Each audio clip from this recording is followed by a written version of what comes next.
नमस्कार। आज हम एक बहुत दिलचस्प स्रोत पे बात कर रहे हैं, कृष्णा साइबर पॉइंट की तरफ से। ये मंडला कला और कलरिंग के जरिए कैसे शांति और वो रचनात्मकता पाई जा सकती है, इस पर है। स्रोत की शुरुआत ही होती है एक बहुत जानी पहचानी सी भावना से कि कैसे जिंदगी की भागदौड़ में हम कभी-कभी खुद को ही भूल जाते हैं, है ना? हाँ बिल्कुल। वो कहते हैं कभी कभी जिंदगी की भागदौड़ में हम खुद को भूल जाते हैं।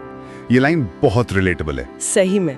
तो चलिए इसी पर थोड़ी गहराई से बात करते हैं आज। ये स्रोत कैसे बताता है कि रंगों के साथ थोड़ा वक्त बिताकर खुद से दोबारा कैसे जुड़ा जा सकता है। इसमें एक मंडला आर्ट और कलरिंग बुक का जिक्र है वयस्कों के लिए।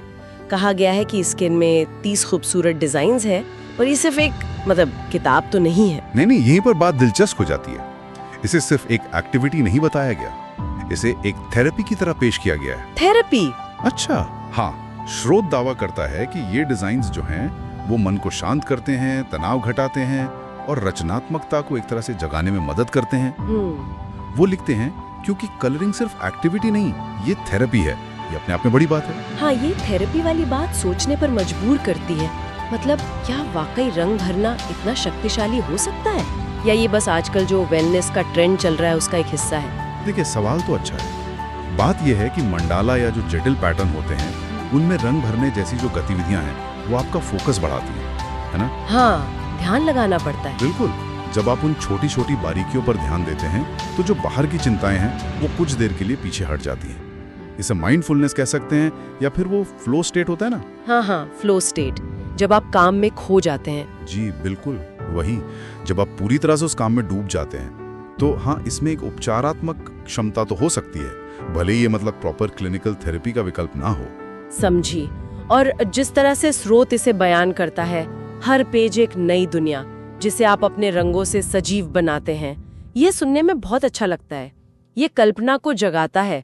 शायद यही वो रचनात्मकता वाला पहलू है जिसकी बात हो रही है। हाँ। एक खाली डिजाइन को लेना और फिर अपनी पसंद के रंग भरना, कुछ नया बनाना, इसमें एक संतुष्टि तो मिलती है। बिल्कुल। और ये कंट्रोल और क्रिएटिव एक्सप्रेशन, रचनात्मक अभिव्यक्ति का एक बहुत ही सरल रूप है। सोचिए, आजकल की जिंदगी में कितनी चीजें हमारे नियंत्रण से बाहर लगती हैं। सही बात है। ऐसे में रंग चुनना और उन्हें अपनी मर्जी से भरना, ये एक छोटी सी चीज है जिस पर हमारा पूरा अधिकार होता है। ये सुनने में शायद बहुत सरल लगे, पर इसका एक मनोवैज्ञानिक असर हो सकता है। तो अगर हम इसको देखें, ये स्रोत मंडला कलरिंग को एक आसान और सुलभ तरीके के तौर पर पेश कर रहा है, ताकि लोग अपनी रोजमर्रा की जिंदगी में थोड़ा सुकून पा सकें। हाँ। और ये भी बताया है कि ये बुक 2 तरह से उपलब्ध है। सॉफ्ट कॉपी है, PDF, और स्पाइरल बाउंड हार्ड कॉपी भी है। जी। और कीमतें भी काफी कम रखी हैं, जैसे PDF सिर्फ 49 रुपीज की। तो ये ज्यादा लोगों तक पहुंच सकती है। हाँ, ये एक्सेसिबिलिटी यानी सुलभता, ये एक बहुत अहम बिंदु है यहाँ पर। आप देखिए, महंगे वेलनेस रिट्रीट होते हैं या कोर्सेज होते हैं, हाँ, वो सबके लिए मुमकिन नहीं होते। बिल्कुल। उनके मुकाबले एक कलरिंग बुक खरीदना कहीं ज्यादा आसान है, सस्ता है।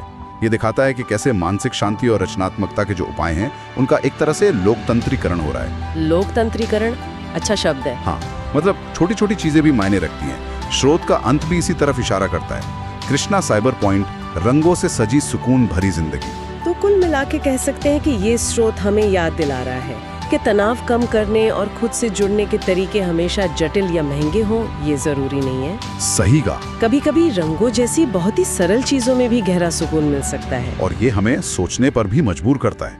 जैसे जैसे मानसिक स्वास्थ्य और सेल्फ केयर पर ध्यान बढ़ रहा है, क्या कलरिंग बुक्स जैसी साधारण और आसानी से मिलने वाली चीजें हमारी रोजमर्रा की जो देखभाल की आदतें हैं उनका एक स्थायी हिस्सा बन सकती हैं? ये एक अच्छा सवाल है। हाँ, या ये सिर्फ एक चलन है जो कुछ समय बाद बदल जाएगा? ये देखना वाकई दिलचस्प हो।